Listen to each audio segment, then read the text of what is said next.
Three, two, one, blast off. Ladies and gentlemen, welcome to another episode of the MSP Chat Podcast, your weekly visit with two talking heads talking with you about the services, strategies, and success tips you need to make it big in managed services. My name is Rick Freeman. I'm the Chief Content Officer and Channel Analyst, Channel Master, the organization responsible for this show.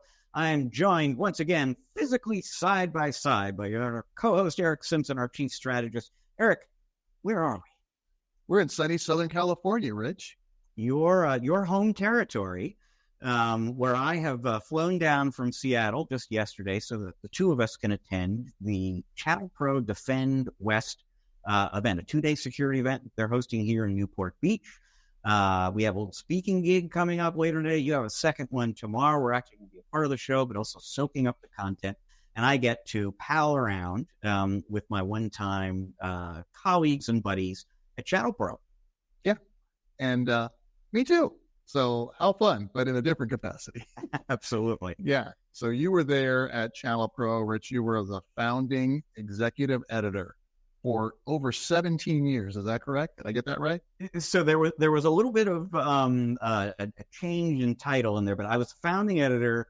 I was a senior contributing editor for a long time, and then eventually, I was the executive editor as well. And I was there 17 years before I went off on my own for us to create Channel Master and me to create my blog, Channel Holic. Well, you look pretty good for being only 28 years old, Rich. I got to say. Yeah, I was precocious too back 17 years ago. You know what, folks? This is not the first time Eric and I have been physically in the same room. Even just recently, we were both at IT Nation Connect last week as we recorded this. And in fact, the interview segment today is one that I did at IT Nation Connect with our colleague, Lisa Shorr. She is our brand strategist at Channel Master. She does a lot of other things as well, and that's coming up later in the show. But first, let's just dive into our story of the week here, Eric. And this is actually news that broke during IT Nation Connect. There was so much news from ConnectWise and Ingram Micro, which was doing an event as well last week, that it kind of slipped under the radar, I think. And I think it's actually a very interesting story. It comes to us from Rewst, R-E-W-S-T, for folks who are not familiar with them. They do robotic process automation software for MSPs. They're pretty well known. They've been on the market a few years. I had a chance at IT Nation Connect to interview Aaron Chernin, the CEO of the company. And he told me that really from very early on in the history of this company, when MSPs started using their software, they began getting requests from MSPs.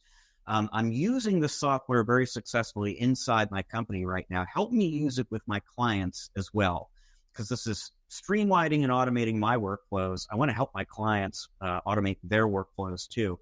And quite honestly, Rewst said, no, actually, we are not going to help you with that, because they were concerned. They weren't convinced yet. The product was so new. They weren't convinced that MSPs really knew how to use it well inside their own four walls. And they were concerned if they encouraged MSPs to use the software on clients, something might go wrong. The client gets unhappy, is unhappy with the MSP is unhappy with Rewst. Those days are in the past, though, because as of last week, Rewst is now officially encouraging and assisting MSPs to use the Rewst platform on end users as well as themselves. And it is specifically for right now in two areas, accounting and HR. So they've introduced some integrations with popular accounting packages, QuickBooks Online, Xero, some popular HR applications from ADP and Bamboo HR. And now you, as an MSP, can, as a service to your client, help them automate payroll and employee onboarding and invoicing and billing and accounts receivable and all of these tedious, relatively straightforward processes that take up a lot of time. And this is something that you can do, obviously, on a one-time basis and collect project fees for, but to the degree that you are maintaining and managing and updating and creating new processes, this is a source of recurring revenue as well. They call it automation as a service at Rewst. It is a new service offering for you as an MSP. And I'll tell you, Eric, I don't have access to the books. They haven't, opened up the books to me at Rewst. I don't know what they would have said their total addressable market was a week ago, but I feel pretty confident in saying that there are a lot more zeros at the end of that total addressable market right now, because a week ago, that total addressable market was the 43,000 MSPs out in the world, according to Canalys. And now it's those 43,000 MSPs plus every end user those companies support. As long as those end users do accounting or have employees, potentially, they are in the market for automation via Rewst. So huge opportunity for Rewst, but also a huge new revenue source potentially for Rewst partners in the MSP space. Well, Rich, it definitely checks off the box for MSPs when they're considering partnering up with a strategic vendor partner, where not only can they use the product themselves to increase their efficiencies and lower their costs and grow their profit margins, but also, Rich, to create a profit center by reselling it to their clients and their end users in those environments. I think it's huge news. And I'm sure that the Rewst partners are very happy about it and probably be attracting more prospective MSPs to the platform. Yeah, and the other thing that I kind of wonder about. So Rewst is not the only maker of RPA software specifically for MSPs. MSP Bots is a relatively well-known company that does that too. ConnectWise and Kaseya have RPA platforms these days. All that software is designed to help MSPs streamline their own workflows. To my knowledge, none of those companies is doing this sort of end-user focused kind of application of the platform. And to the extent that Rewst's partners were asking for that and have been for quite a while, you got to wonder if any of these other companies will make the same pivot and start, supporting end-user use of the software too. Well, it takes someone to lead the way, first mover advantage, and others will follow, I predict. All right, well, let's get into your tip of the week here, Eric. And there are lots of really good reasons, very, very good reasons why MSPs should be rigorous about documentation. But I believe the tip of the week has to do with one more that maybe people aren't considering. You're right, Rich. Great segue. And this is something that has become apparent to me in my work with MSPs through a bunch of different M&A engagements. And what I'm talking about is the positive impact that good documentation has during the M&A process. So, buyers want to buy an organization, Rich, that can operate without the seller's involvement, right? They don't want to buy a job. They want to make sure that they have good leadership in place. They want to make sure that they can grow and scale that organization. One of the biggest challenges that MSPs face, that we faced in my MSP before we sold it way back, when the dinosaur days, Rich, was documenting every process that we had. And it was always this reactive kind of last thing on the checklist, thing that nobody ever got after. And we had to be really, really creative about how we incentivized and basically carrot and sticked our staff to document, prioritize the most important things, get them to do it. It was always a struggle. But remember, back in those days, there were no good documentation platforms. And we were doing this in, spreadsheets and Word documents and posting it online and, in our PSA platform. But there weren't really good documentation platforms like there are today. So I want to talk about the positive impact that I see documentation having during due diligence and to increase valuation and to increase the offer price for an MSP trying to sell their organization. So number one, it does facilitate due diligence. It makes it easy for the buyers to get a view of not only the MSP's IT infrastructure, but that of their clients and customers, their assets and processes for delivering service. So potential buyers can gauge, okay, this is a mature MSP, or sometimes buyers want to buy an MSP, Rich, because they feel like the new acquisition target is much more mature and they can help them grow their practice. So it works kind of both ways.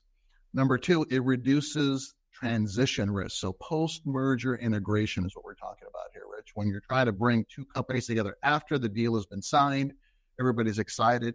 Now the heavy lifting of integrating these organizations comes into play. So obviously, when you have everything documented, it makes it much easier to integrate those two organizations, evaluate the documentation and the processes, and figure out, are we just going to wholesale adopt them, or are we going to tweak them? But it gets us a lot further along the way to efficient performance after the fact. It enhances valuation by demonstrating the organized, standardized processes, right? The buyer says, oh, this is a mature MSP, or find out during, due diligence. In many M&A engagements I've been involved in, Rich, the guidance has been not to move forward, because when you start uncovering things during due diligence, you figure, oh no, this is not what was, what we expected or what the seller was promoting. But if we're doing all these things and documenting it, and it's demonstrable, that definitely enhances the valuation.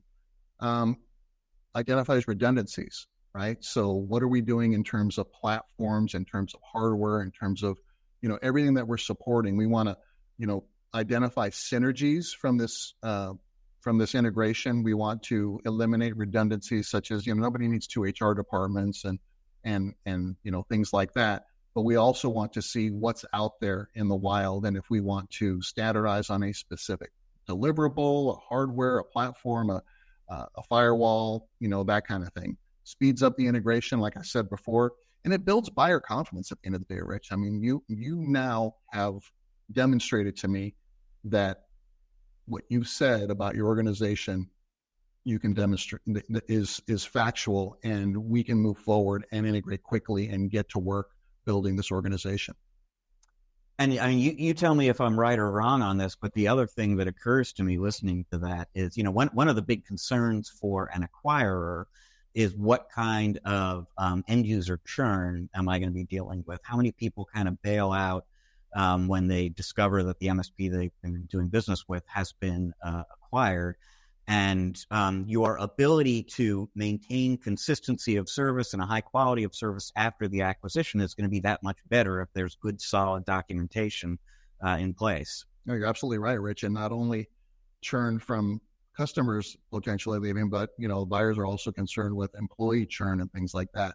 And, in my experience, the better the documentation is, the more integrated the platforms are, among other factors, reduces employee churn, right? Nobody wants to, click a mouse a million times to do a specific task. We don't want to wing it when we're delivering service. So processes that are documented, platforms that are integrated, automation being at a high level, allows those technicians to get the job done and feel good about delivering the service to their end customers, rather than coming in for another day of firefighting reactively. So, it's just another example. You can tell a potential acquirer, this is a mature, well-run company. But, we spoke with B.R.A.N.D, with Janneke a week ago on the show about finance. And, they're going to look at the books, and that's going to tell them whether or not you are mature in terms of how you manage your finances. And they're going to look at your documentation, and that's going to tell them something about how mature you are in terms of your technical operational processes. So it's one of those things to pay attention to. It's going to pay immediate dividends, but it could pay very significant longer-term dividends too. Agreed. So with that, we're going to take a quick break. When we come back on the other side, I will be joined by our colleague, Lisa Shorr. She has a brand new book in which she has collected a lot of her wisdom about brand and image management for MSPs. Sounds like a squishy topic, but as you're going to see, this is actually an important money-making topic for MSPs. So we're going to take a quick break. We'll be right back with Lisa Shorr.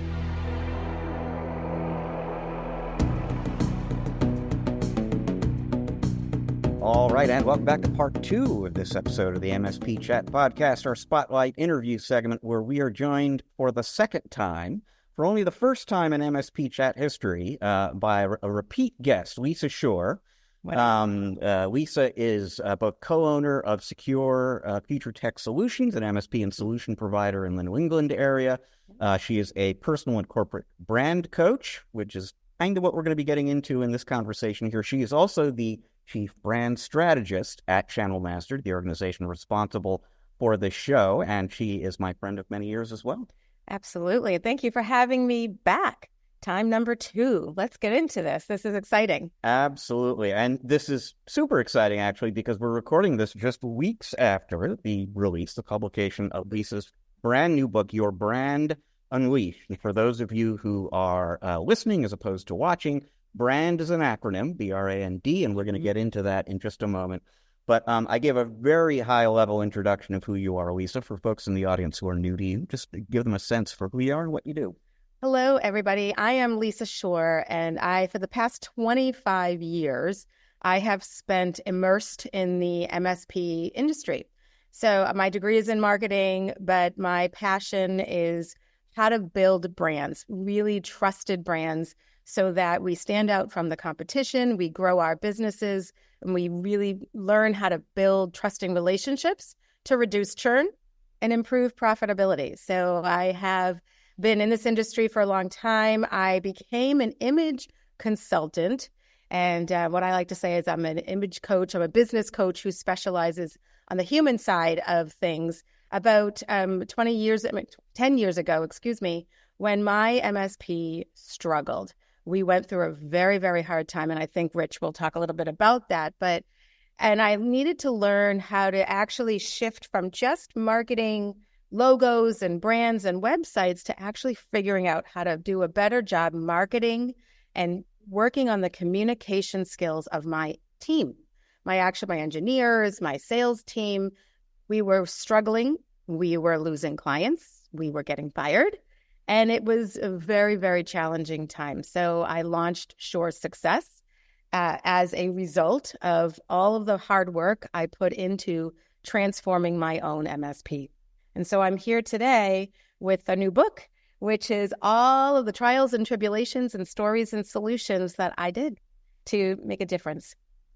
Now, when we first met, which quite a number of years ago, but I remember being taken right away by the fact you were the first person I had met in the industry who was talking to MSPs about personal and corporate brand management, which, and image management, basically. And let's face it, a lot of MSPs don't think that's something that they need to be thinking about. It's like, No. As long as I'm doing good work at good prices and, my customers like what I'm doing, I don't have to worry about any of this. I know we've spoken about this many times before. Sure. What do you say to those MSPs who don't understand why this should matter to them? I want to say, so first of all, tech skills are critical. I do not ever want anyone to think that I'm discounting how important mastering tech skills are and certifications are in this industry. But my challenge to everybody here is to sit down and actually calculate the lifetime value of a client. Pick your average MRR or the client that is paying you the most and that you want more of. And so let's just do a quick example, Rich. If it's $1,000 a month, let's just say, well, just for easy math on this day, $1,000 a month. And times 12 months, that's $12,000 a year. And if you have a 3-year contract, let's say, that's $36,000. So right there, it's $36,000 a year. But then you add in a good 50% more in project work, fees, setup fees, maybe you travel fees or whatever additional fees. That $36,000 is now exponential to $72,000. But hey, we usually keep clients 5-10 years. So now do the math there. So the first thing I want everyone to think about is, what is the lifetime value of your client? Because to bring on a new client, the marketer in me is talking right now, but it's thousands of dollars in marketing expenses, advertising expenses, labor expenses. What does it cost you? And so we're looking to find ways, and I'm challenging everybody to think about that, do the math, and actually have a conversation with your team. Because once you do that number and you realize that, oh my God, the actual value of a client is 6 figures, easy, we have to do all we can to retain that client. What can we do? And that's where the soft skills comes in. That's where our communication skills come in, because we need to think about growth and profitability. So I'm challenging everybody to have that moment of, aha, that's what my client is actually worth.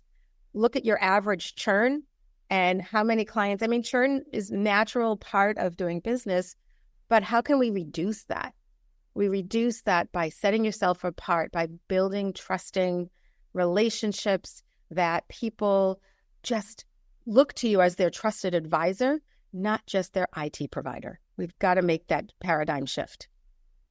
And as we get into the conversation here, we'll talk about some specific. The thing I love about the book is there are all sorts of specific items of advice, basically, that you can really clearly see whoever you are as an MSP in the industry will lead to extra revenue or protect the revenue that you have. This soft skills stuff has a real dollars and cents kind of impact.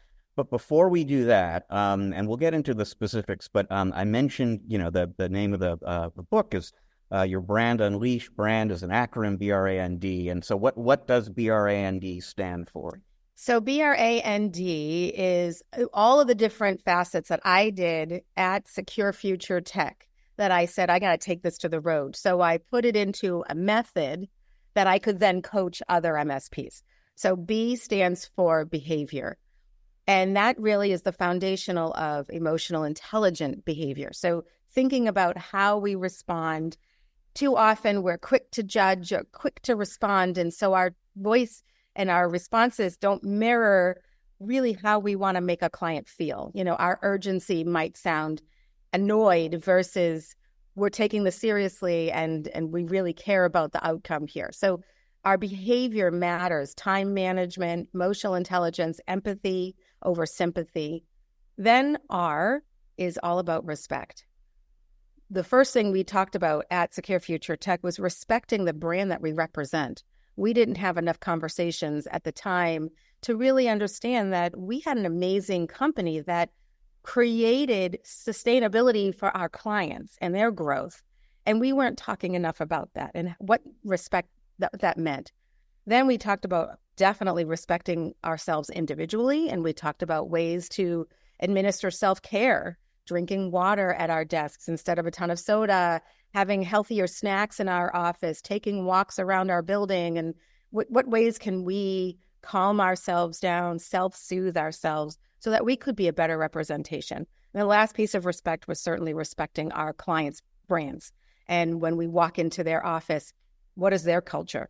How do they want us to, what do they want us to act, behave, be aware of? So then A is our appearance. And I originally started as a stylist at cleaning closets and just as a part-time nights and weekend gig because I love clothing and fashion. But what it really meant for this world is our uniforms, our grooming, and our posture. So there's two parts of it. It's actually our clothing and uniforms, but also our posture and our nonverbal behavior. So you and I are sitting side by side, but we're also engaging in eye contact and talking to each other to make this a more natural, organic conversation. So when you're with clients and when you're on site fixing, solving tickets, we have to think about how we present ourselves physically. That's so critical. N was all about networking. Okay, so now we have all this brand. We got to get out there. And so there's 3 kinds of networking that I identified were really critical to our success. And that's lead generation networking. And, we're at IT Nation, so getting out and networking and meeting people. Then there's also networking with our clients and hosting quarterly business review meetings or technical business review meetings, whatever you refer them as. And then using our engineers. So there was an innovative piece to that. And I call it planting the seed and teaching our engineers to actually support the sales process and make recommendations. I'm actually doing a talk on that this week on Friday here. So we're talking about ways to really engage. And then D is all about dynamic dialogue. It's everything that has to do with our voice, the words we say, but more importantly, the way we say it, our tone of voice, how we empathy, urgency, excitement. It all varies in our voice depending on the situation and when we need to apply it. We discuss that all the time now. And that's the method. So I want to get into some specifics from the book that will give people a taste for what they're going to get if they buy and read the whole thing.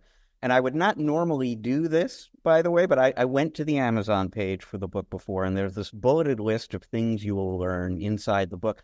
And it was a pretty interesting list. So I actually want to kind of dive into a few of those with you and get your thoughts, one of which ties to something you were just talking about a minute ago. So there's an item in there that says that you will learn how to shift your team's focus from just completing tasks to generating client satisfaction, leading to more referrals. So what is that about? So historically, we create a ticket, the engineer solves it, closes it, on to the next.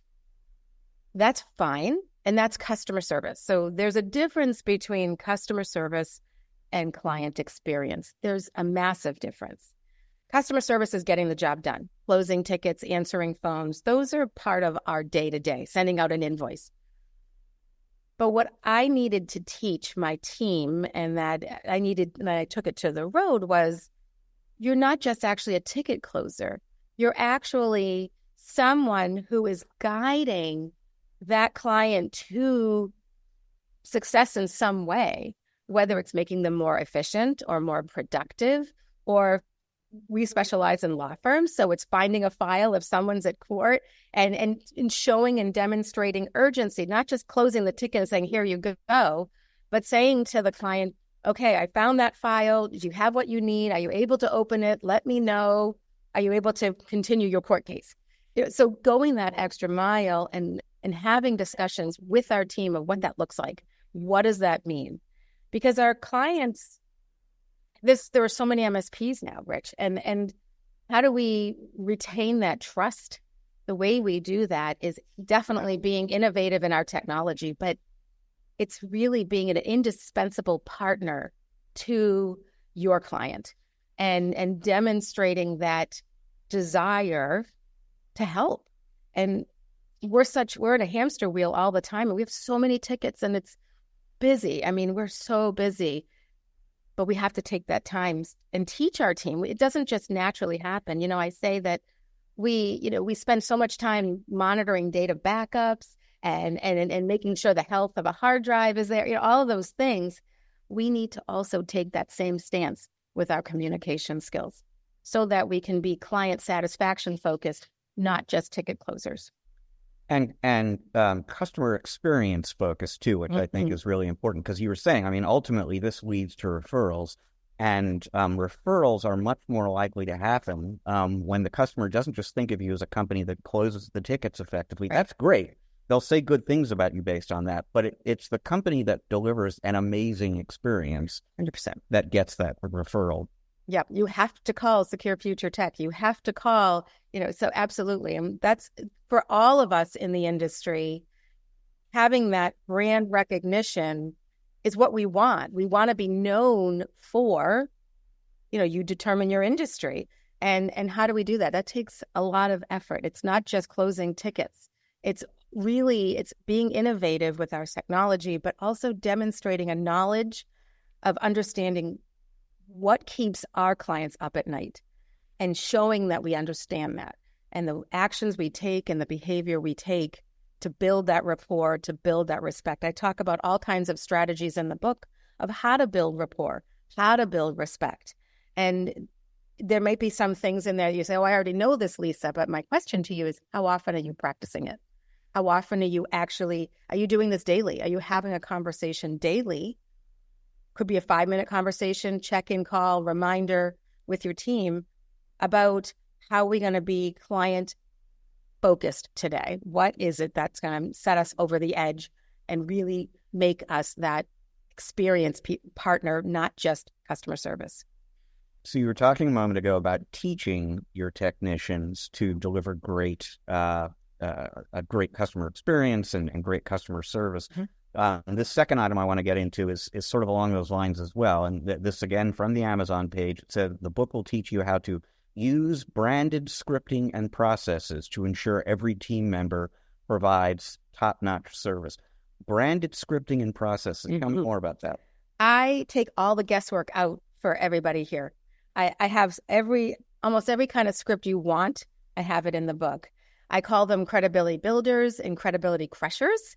There's also a section on phone skills, and that's not part of the brand method, but it has become part of my coaching process because we were fired years ago. This whole thing happened because we were fired and we were given the honor of an exit interview, because you don't get those very often. But they actually said, every time I call, your team acts as if they have no idea who I am. And this was a 10-year client, Rich. So that has to be part of my training. So I actually have a whole chart on say this, don't say this. And I give you instructions on how to do role playing with your team. I give you scenarios of what happens in the small business environment and how do you and you can tailor all of it for your team. So I take all the guesswork out. Anything you need. So here's another, this really interested me as well, because it concerns something that is difficult even for people who have great people skills and communication skills and emotional IQ. And let's face it, technicians, don't often fall into that category. So you say one of the things the book addresses is how to handle tough discussions with the client's perspective in mind to retain and grow contracts. Oh, yes. So I'm actually going to be speaking about that here at IT Nation on Friday. I have a 1-hour workshop and handling difficult conversations. I actually created, and it's in the book, a 6-step process to handle a situation. So we're bombarded. The minute the phone rings in the morning, we're handling a difficult conversation because it's a client who doesn't understand tech, but needs some help. So from the get-go, we're handling difficult conversations. So there's a strategy that I suggest that we all follow to help so that we emotionally handle the situation so that we have a mutual understanding between each other, and also that there's an outcome that's satisfactory. I mean, it's not going to be 100% all the time, but we focus on areas of emotional intelligence, certainly, breathing. We need to actually take the time to physically assess ourselves and breathe and calm ourselves down. Then there's also strategies of listening skills. So 3 times in the book, I have an acronym for listening skills. And how do you actually listen so that you hear, you comprehend, you are able to, show validation and understanding? Because half the battle in a negotiation is someone just wants to they want to be heard, they want to be validated. They don't always have to be right, but it's an important exchange of validation. So we talk about nonverbal behaviors of how do you sit? How do you make eye contact? How do you lean in maybe? And if you're in a tabletop discussion like this, or if you're virtual, there's a huge need to have a conversation about what our virtual presence looks like. And that's not something that we take enough stock in. I've seen so many background rooms, and it's fine to have a natural room. We've got a natural background there, with IT Nation folks running around here. But it's important to demonstrate that there's organization, or how do you want to be perceived by others? So I have a whole strategy in the book, and I'm actually going to be talking about that on Friday. So it's been a really great topic because it's daily for us. This industry, you can't get away from our difficult conversations, that's for sure. So here's another one that it's about helping technicians generate and protect revenue for the company. And so what it says on the Amazon page is, turning tech-minded teams into trusted advisors. So accelerate revenue growth by turning your teams into trusted advisors who make the sale without having to sell. Love that. Yes. I love that. So we have a client, and this is, again, another topic I'm going to be actually on a stage talking about. So I love it. We had a client who had a server 2008, and it's end of life, and it was my sales team met with this client for forever. I mean, for over a year, literally saying, let's talk about a server upgrade. Let's talk about making this change. It's end of life. There's not going to be any upgrades to it. It's going to be a security risk. You could risk downtime. I'm fine. That's all we kept getting. I'm fine. I'm fine. I'm fine. We were so nervous for this client because we do take a client-centric stance in our MSP. We thought, okay, let's have a conversation about a different approach. Our engineers, your engineers, are the day-to-day trusted advisors for your clients. They're not perceived as salesy. They're not perceived as, anything that could be threatening to them other than fixing their problem. Oh, you're my problem solver every day. And so we thought, let's train our engineers so with this one, we tested it out with this one, and we trained our engineer to not only go into this client, but taught him what to say. I'm concerned about, I'm nervous about your server. I'm worried that you're going to have downtime, that a hacker could get in. I'm nervous. What is it? So we talked to him about how to say it. So when an engineer, so this is making the case that your team have great relationships and communication skills with your clients and are polished and prepared for any situation. Because my engineer went in and said, I'm nervous that your server is gonna crash. Microsoft is not doing any more updates to it. We're not going to be able to fix it. We're not going to be able to really patch it that you need. There's going to be a lot of security holes. I'm nervous. And what does the client say? Okay, Erick's been talking to me about this for a year. Have him send me the quote. And we were like, what? Just like that? And then as my presentation will go, I'm kind of giving a spoiler alert. I said, bam, literally a $20,000 project. $20,000 because my engine. So then we thought about that experience and said, let's build this out. Let's actually make this an intentional. That word is very intentional. Soft skills, people skills. This whole process is very intentional because we want to think about how we want to be perceived. And we now talk about ways. We have now for all of us, we've got the Windows 10 to Windows 11 upgrades. Some of our clients are going to not want to make any upgrades. Maybe, how can we engage our engineers in the conversation and help plant those seeds? So, I love that in part because you're absolutely, and this is something I haven't really thought about or spoken to anyone about before, but you're absolutely right. In a sense, the technician is like this stealth salesperson. Nobody perceives the tech as wanting to sell them something. Right. And that engenders a certain kind of trust. And obviously, if you have also trained the technician to build trust in a relationship and so on, there's that much more willingness to go along with the technician's recommendation. But that there's power in that. Massive power. And I encourage everybody to start tracking your QBR. So I want to put a caveat out there that it doesn't mean that every sale is going to close. That's not what I'm saying here. And I'm certainly not putting any pressure on the engineers to be salespeople. All I'm saying is they are an amazing asset because our employees are our most important asset in our companies.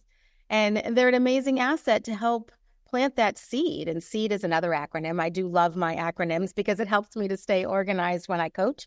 But there's a process. And when they have that relationship and they can support that process and make a recommendation.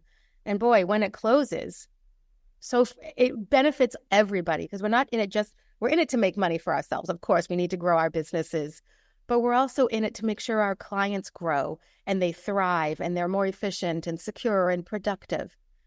What an amazing cycle of life that creates. Okay, one more. And this kind of goes back to the customer experience idea that we were talking about before, but the book will teach people how to ensure every potential client feels valued, driving revenue growth. How do you help a customer know, or come away from their interactions with you feeling valued? So there's a couple of strategies that we learned from getting fired. And then I've been training in image. I'm a member of the Association of Image Consultants International. So I do regular trainings with other image professionals globally. And we have a lot of conversations of how to present ourselves so that we're building trusted relationships. And one of the things that I learned is using someone's name. So one of the concerns that my client had is we never made them feel like a VIP. We never used their names. Everyone was just sort of a generic call. I'm answering the call. I'm putting a ticket in. I'm scheduling the ticket, putting it on dispatch. Ticket's closed. It's going to invoice. So we weren't thinking about rapport building. So that's one thing I want everyone to walk away from this podcast with is start using names. And if you're not a good person with memorizing names, that's okay. Have a Post-it note in front of you, have a notebook in front of you, some way to write it down when when you're calling them or finding it in your PSA, and, getting those names are important. Another thing that makes someone feel heard and validated is saying it back. And part of my listening skills acronym, another acronym, is saying it back. It's a two-way conversation, demonstrating that you've heard. So what I'm hearing is, or I want to make sure I understand, what you're looking for is this. So, and then the client says, oh, yes, that's exactly, or maybe they'll say, no, I actually didn't mean it that way. I mean it this way, but you can get that clarification. And I think one of the last things, there's a lot of things in the book that talk about it, but I think one of the last things I want to say is don't say no. I do a lot of calls to MSPs when I'm signing on a client. I always call their office to see what I hear. And so often I hear, well, if you're not a client, we can't service you, or we can't do that. Or instead, how about we use some different language and say, let me find out. I have a great team to talk to. I don't have the answer at this moment. Let me get the answer and I'll call you back. And then follow up. That's the last bonus tip. Follow up. So there's ways to demonstrate rapport, respect, showing that you care, validating. Half of the battle is just validation and recognition that you're hearing them. You totally are connecting with their needs, their struggles, because they've got pressures on them. Your clients have pressures on them too. How do we build that respect? And our language, it's not just what we say, but it's our tone and how we say it really sets that whole experience over the edge. So like you say, there is a lot in the book. We've actually talked about a lot just in this conversation here. Let's leave people with maybe one thing that is achievable and practical for anyone in the audience here listening to or watching the interview right now, that after they're done enjoying this podcast, they can go off and do to get better at the brand discipline. The one thing I think is to start using people's names. Really, on phone calls, in meetings, and I hear what you're saying, Rich, or I'm so glad you invited me on, Rich. Let's talk about that. Just using names is going to be a rapport builder. It's very primal. We hear our name, and that's a primal piece. So that's the start. I mean, there's a couple of other things I think, but names and talking to your team about that, having a staff meeting discussion about using names, especially on the phones. They're still the backbone of who we are as an MSP. We use the phones all the time. And I think that that's a critical starting point.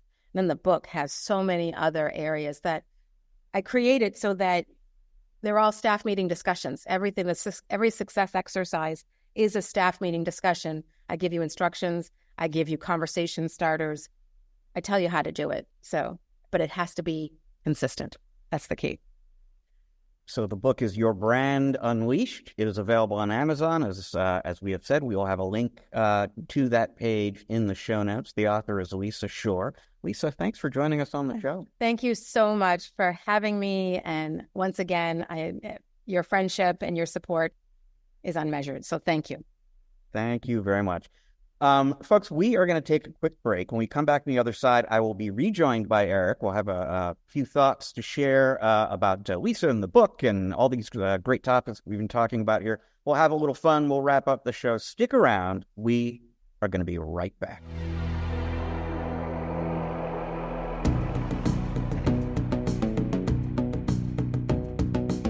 Welcome back, part 3 of this episode of the MSP Chat podcast. I think we both always enjoy speaking up with Lisa. She has a huge body of knowledge about a topic that is, I think, hugely important for MSPs and for vendors for that matter, and just doesn't get the attention that it should. And what I particularly appreciated about this conversation with Lisa is just she was able to provide a number of different examples where the stuff that kind of feels like, hey, tuck in your shirt and so on, You work with your techs on how to communicate with customers and so on.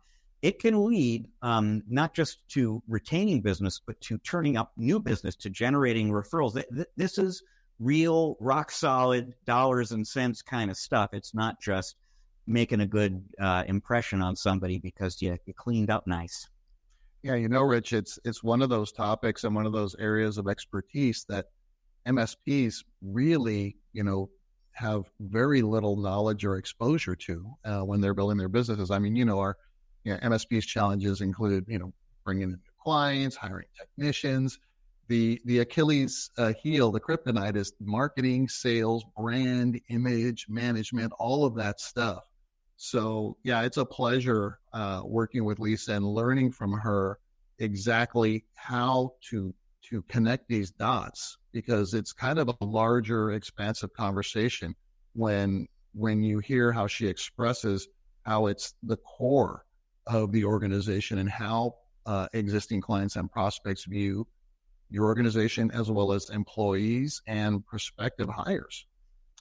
So Lisa has written a bunch of great articles on this subject matter for us at Channel Master, and you can find those at our website, www.channelmaster.com, in the Insights section. But I think now that the book is out there, the best way to really understand what she's talking about, why it matters, and how to put it to work is to go out and get that book, and we'll have a link to that book in the show notes. Well, that leaves us with time for just one last thing. Eric, and yet another insight from the world of AI. There was a research study done recently in which a couple of different companies went out to market together and asked people some questions about how they interact with AI, chatbots, ChatGPT, et cetera. From an emotional standpoint. And so here are some of the results that they came in with. 3 out of 4 millennials and Gen Xers try to be polite when asking a question or giving a prompt, along with 65% of boomers. 2 in 5 millennials say thank you when the AI answers the question. 1 in 3 people feel that they are doing something wrong if they use an unkind tone of voice. And I will say, I am someone, privacy be damned. I've got Echo devices all over my home. And I wouldn't say I go out of my way to be polite to Alexa, and I probably don't say thank you when I get a good answer. But I do feel bad if I'm a little snippy, even though I'm talking to a machine. There are no feelings to be hurt. What about you? Are you polite to AI or Alexa? Not at all. Not at all. In fact, the thing that I tell Alexa, and we're keying everybody's Alexas off every time we say that. The thing that I say the most to Alexa, I don't know about you, but is Alexa, stop. When she thinks she hears a question, and you're just, no, Alexa, stop. And sometimes it's like, stop. Yeah, exactly. Yeah. And you do that because you asked a question and got a useless answer. So that is when you tend to be a little snippy, but it's okay. It's okay. I save my kindness for people. Mostly. That's a good policy. I like that policy.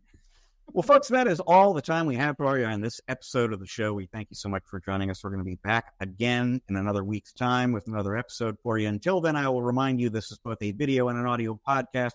If you are listening to the audio version of the show, but you would like to check us out on video, go to YouTube, look up MSP Chat. You're going to find us there.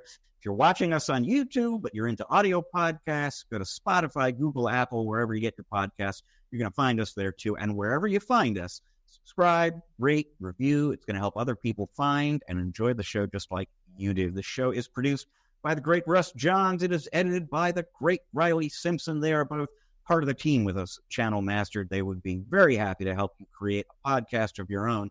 Podcasts, though, are a tiny, tiny piece of what we do for our clients, Channel Master. If you want to learn about the rest of that, go to www.channelmaster.com. Channel Master has a sister organization called MSP Master, and it's Eric working directly one-to-one with MSPs to help them grow and optimize their business. And you can learn more about that at www.mspmaster.com. So once again, we thank you for joining us.